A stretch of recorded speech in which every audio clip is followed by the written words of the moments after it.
Hi guys, అందరికీ నమస్తే. అందరూ బాగుండాలని ఆశిస్తున్నా. వెల్కమ్ టు విఆర్1 ఛానల్. ఈరోజు మనం డిస్కస్ చేసే టాపిక్ ఏంటంటే డిగ్నిటీ ఆఫ్ లేబర్. ఆల్రెడీ మాట చాలామంది వినే ఉంటారు, దీని అర్థం కూడా తెలిసి ఉంటుంది. సో తెలియని వాళ్ళ కోసం ఇంకొకసారి ఎక్స్ప్లెయిన్ చేస్తా, సింపుల్గా వినండి. Dignity of labour in the sense ఏంటి అంటే లైక్ మనం చేసే ప్రొఫెషన్తో సంబంధం లేకుండా నువ్వు ఏ జాబ్ చేసినా, పెద్దదైనా చిన్నదైనా సరే, వర్క్ ఏదైనా సరే, నువ్వు పని చేస్తున్నావు లేదా దాన్ని మాత్రం చూసి రెస్పెక్ట్ ఇవ్వడం అండ్ అన్ని జాబ్స్ని, అన్ని పనులని ఈక్వల్గా ట్రీట్ చేయడం. ఇది ఆల్మోస్ట్ ఆల్ మన దేశంలో అయితే మీకు కనిపించదు, దాని పెద్ద డిస్కస్ చేయాల్సిన అవసరం లేదు ఇప్పుడు మనం. సో ఎందుకు ఇప్పుడు ఈ టాపిక్ తీస్తున్నా అంటే నేను లైక్ డెవలప్డ్ కంట్రీస్ తీసుకోండి. ఎగ్జాంపుల్ అమెరికా, కెనడా కానీ, లేదంటే Russia, France, Germany, like etcetera. ఇలాంటి వెల్ డెవలప్డ్ కంట్రీస్లో లేదంటే మంచి డెవలపింగ్ ఉన్న కంట్రీస్లో ఇలాగా డిగ్నిటీ ఆఫ్ లేబర్ అనేది ఉంది. లైక్ అక్కడ నువ్వు ఏ పని చేస్తున్నావు, ఏ జాబ్ చేస్తున్నావు, చిన్నదా పెద్దదా, ఏం సంపాదిస్తున్నావు ఎవ్వడేం చూడడు. ఒకటే నువ్వు పని చేస్తున్నావా లేదా, దాని బేస్ పైన మాత్రమే నువ్వు రెస్పెక్ట్ ఇస్తారు. కాకపోతే మన దగ్గర ఆ డిగ్నిటీ ఆఫ్ లేబర్ ఉందా అని అయ్యా 0.1% అంటే నేను కొత్తగా చెప్పాల్సిన అవసరం లేదు, ఆల్రెడీ మీకు తెలుసు. ఇట్స్ ఆల్మోస్ట్ ఆల్ జీరో, మీకు తెలుసు. ఇప్పుడు మన దగ్గర ఎట్లుంటుంది అంటే ఇండియాలో, అంటే నేను ఇండియాని క్రిటిసైజ్ చేస్తలేను. లైక్ నేను చాలా గర్విస్తున్నాను ఇండియాలో పుట్టినందుకు. నాకు చాలా అంటే చాలా ఇష్టం. అండ్ మన దేశం ఉన్న ఫ్రీడమ్ ఏ కంట్రీలో ఉండదు. అది ఫారెన్లో ఉన్నటువంటి ఏ వ్యక్తిని అడిగినా, ఏ ఇండియన్ అడిగినా చెప్తారు. కాకపోతే ఏంటంటే నాకు ఒకే ఒకటి నచ్చింది ఏంది మన దేశంలో ఉంటే డిగ్నిటీ ఆఫ్ లేబర్. లైక్ మన దగ్గర స్పెషల్గా చూసుకుంటే ఒక పర్సన్కి గవర్నమెంట్ జాబ్ ఉంటేనే మనకు ఒక రెస్పెక్ట్ ఉంటుంది. లేదంటే జాబ్ చేయాలి. జాబ్లో కూడా ఎట్లాంటివి అంటే వాడు ఒక సాఫ్ట్వేర్ జాబ్ చేస్తేనే మనకు ఒక రెస్పెక్ట్, లేదంటే అట్లీస్ట్ 1 lakh ప్లస్ శాలరీస్ ఉన్నాయి ఒక రెస్పెక్ట్. లేదంటే వాడు ఒక పొలిటీషియన్ అయి ఉండాలి, లేకపోతే ఒక సినిమా యాక్టర్, లేకపోతే ఒక అథ్లెట్ అయి ఉండాలి, లేకపోతే ఫేమస్ సెలబ్రిటీ అయి ఉండాలి.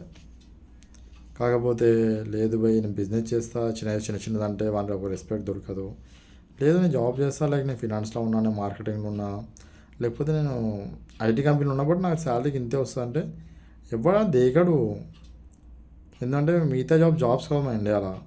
చేస్తే 1 lakh ప్లస్ శాలరీ ఉండాలి, వాడు ఐటీ జాబ్ చేస్తుండాలి, లేదంటే ఒక తక్కువ శాలరీ వచ్చినా సరే వాడు గవర్నమెంట్ జాబ్ చేస్తుండాలి. అయితేనేమనుకో విలువ ఉంటుంది, ఒక వాల్యూ ఉంటుంది. మిగతా జాబ్స్ కావా అంటే మిగతా జాబ్ చేసి వస్తుంది నాకంటే అనిపిస్తుంది. లైక్ మిగతా జాబ్ చేస్తుంటే వచ్చేది పైసలు కావేమో, మేబీ అవి రాలేమో. ఎందుకు మన దేశంలో ఇట్లా ట్రీట్ చేస్తారో నాకు ఇప్పటికీ అర్థం కాదు. ఎగ్జాంపుల్ సరే ఇంకో ఎవరో ఎందుకు, ఎగ్జాంపుల్ నేనే తీసుకోండి. నేను చేసే మార్కెటింగ్ జాబ్. అరే నాకన్నా నా ఫ్రెండ్ ఐటీ ఫీల్డ్ ఉండి తక్కువ శాలరీ ఉంది నాకన్నా, బట్ వానికి నాకన్నా ఎక్కువ వాల్యూ ఇస్తారు. అంటే మనకి ఎందుకో అర్థం కాదు. మరి వానికి 2 కొమ్ములు ఉంటాయా, లేకపోతే నాకు ఉండవా, ఇంకేమో ఇంపాక్ట్ నాకు తెలియదు. సమ్టైమ్స్ అట్ చేస్తుంటుంది నాకు. సో ఈరోజు అందుకనే టాపిక్ నేను మాట్లాడాల్సి వస్తుంది. సో దీనివల్ల ఎందుకు నేను దీని నుంచి ఇంత రియాక్ట్ అవుతున్నా అంటే, ఇప్పుడు కొంతమంది గ్రాడ్యుయేషన్ చేసిన వాళ్ళు, పోస్ట్ గ్రాడ్యుయేషన్ చేసిన వాళ్ళు ఉంటారు. లైక్ తెలుసు, అందరికి తెలియదు, బట్ ఇప్పుడు చదువుకున్న వాళ్ళకి ఈ జనరేషన్ ఉన్న వాళ్ళకి తెలుసు అది ప్రజెంట్ జాబ్స్ దొరకడం ఎంత కష్టంగా ఉన్నాయి బయట, అది ఏ ఫీల్డ్ అయినా సరే అని చెప్పేసి. సో మనకు జాబ్ దొరికితే అది శాలరీ అనేది పక్కన పెట్టి, అది దేంట్లో దొరుకుతుంది, వాడు స్టడీకి రిలేటెడ్ ఉందా లేదా పక్కన పెడితే, మనకు ఒక ఆపర్చునిటీ దొరికితే వాడు జాబ్ చేద్దాం అనుకున్నాడు, మన మైండ్లో ఫస్ట్ రన్ అవుతుంది అదే జాబ్ చేస్తే ఎవరేమనుకుంటారు. ఇలాంటి ఫీలింగ్తో కూడా జాబ్ చేయకుండా ఉండే వాళ్ళు కొంతమంది ఉన్నారు. లైక్ మన దగ్గర చేసేటటువంటి జాబ్కి దొరికిన రెస్పెక్ట్ ఫారిన్ కంట్రీకి వెళ్ళి చేసినప్పుడు అదే జాబ్కి బెటర్ రెస్పెక్ట్ దొరుకుతుంది. దీనివల్ల కూడా కొంతమంది బయట దేశానికి వెళ్ళిపోతారు. కొంతమంది మన దేశం నుండి బయట దేశానికి వెళ్ళని వాళ్ళు ఖాళీగా ఉండడానికి ఇష్టపడడం తప్ప ఈ ప్రతి ఒక్క జాబ్ చేయడానికి ఇష్టపడతలేరు. డ్యూ టు ఒకటే, ఆడేమనుకుంటాడు, ఈడేమనుకుంటాడు.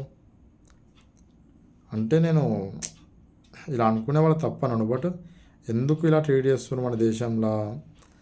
అరే వాడు ఖాళీగా ఉంటాడే కదా భయ్, వాడు ఖాళీగా ఉంటే వాడిని ఒక మాట ఎత్తి చూపెట్టు, అరే నువ్వు ఏం చేస్తున్నావు అని అడుగు. అరే వాడు పని చేస్తుండే ఏదో ఒకటి, ఖాళీగా ఉండడం కానీ ఏదో పని చేయడం బెటరే కదా.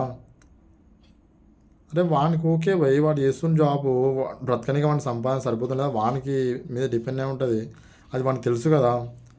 వాడు చేస్తున్న జాబ్లో వాడు సాటిస్ఫాక్షన్ ఉన్నాడు. నువ్వెందుకు ఎత్తి చూపిస్తావు?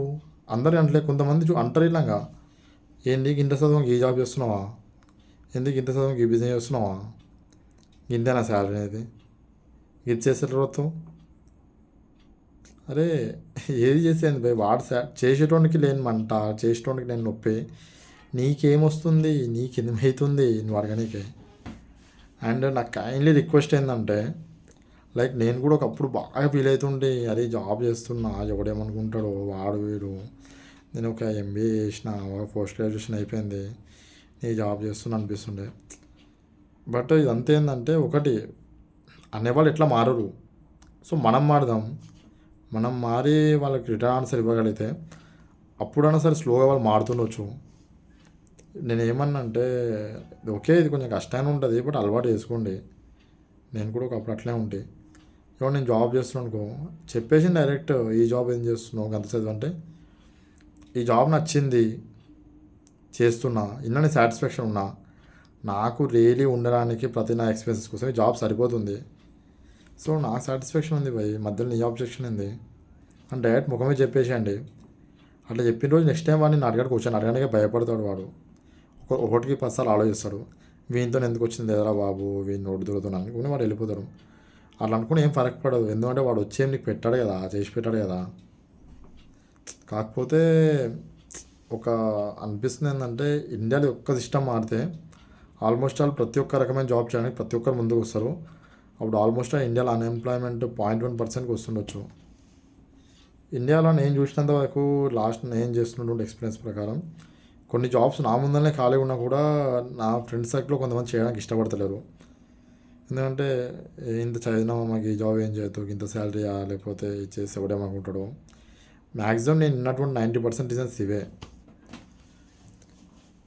సో ఇదే పని మనం బయట పోయి చేయడానికి మనం ఎక్కడ నామూష అనిపించదు, ఎందుకంటే అక్కడ మనల్ని ఎవరు గుర్తుపట్టాడు అండ్ మన రెస్పెక్ట్ దొరుకుతుంది. సో బయట దేశంతో కంపేర్ చేసినా మన దేశానికి ఇది ఒక్కటి మారితే బాగుంటుంది. ఇంకా చాలా ఉన్నాయి బట్ మేజర్ ఏంటంటే మన ఇండియాలో ఉన్నటువంటి ఇష్యూ అన్ఎంప్లాయ్మెంట్ అందరూ అంటారు కదా, సో అన్ఎంప్లాయ్మెంట్ తగ్గించడానికి ఇది ఒక రీజనే. సో ఫస్ట్ ఎట్లా గవర్నమెంట్ దీన్ని ఏం చేయాలి, గవర్నమెంట్ మహా అంటే ఎంప్లాయ్మెంట్ కల్పిస్తుంది అన్ని ఫీల్డ్స్లో, బట్ ఈ మైండ్ సెట్ మారాల్సింది ఎవరికి, మన ఇండియన్స్కి, మన మనుషులకి. ఓకే చలో పోయి ఒక జనరేషన్ అయిపోయింది, అన్ఎడ్యుకేటెడ్ ఉండే వాళ్ళు వదిలేసేయండి. ఇప్పుడు వస్తున్న జనరేషన్ అయితే ఆల్మోస్ట్ 90% అందరు ఎడ్యుకేటెడే కదా. సో నువ్వు చేస్తున్న జాబ్ ఏదైనా సరే దానికి గర్వంగా చెప్పుకుంటారు ప్రతి ఒక్కరు, నేర్చుకోండి. దెన్ అప్పుడు స్టార్ట్ అవుతుంది ఆటోమేటిక్గా మెల్లమెల్ల అందరూ అన్ని పనులు చేయడం.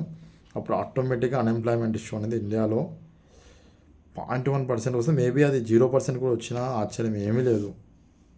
ఎందుకంటే డైలీ మన పాపులేషన్ పెరుగుతున్నట్టే ఏదో చిన్న నుంచి పెద్ద పని ప్రతి ఒక్కటి మనకు ఎంప్లాయ్మెంట్ కూడా క్రియేట్ అవుతూనే ఉంది మనకు. ప్రతిసారి మనీ కూడా థింక్ చేయకండి, ఫస్ట్ ఏదో ఒక జాబ్ చేయడం స్టార్ట్ చేయండి, ఆటోమేటిక్గా తర్వాత మీకు అందులో గ్రోత్ వస్తుంది, మీకు ఒక వే కనిపిస్తుంది, ఆ పాత్ మీద నడుచుకుంటూ మీరే వెళ్ళిపోతారు ఎవ్వరి సజెషన్స్ లేకుండా. అండ్ ఐ హోప్ మనమే మారాలి, మనమే సమాధానం ఇచ్చుకోవాలి, ఎవరి గురించి పట్టించుకోకు, నువ్వు ఏం చేసినా ఎవరు రెస్పెక్ట్ ఇచ్చినాను ఇవ్వకపోయినా పట్టించుకోకు. ఆయన కూడా మస్తు అంటాడు అండ్ మనకు తెలుసు కదా మనం చేసే జాబ్ మనకు సాటిస్ఫాక్షన్ ఇస్తున్నారు అని చెప్పేసి. సరే నేను చెప్పాను ఇదే, బట్ ఐ హోప్ ఇండియాలో కూడా ఇది వస్తే బాగుంటుంది.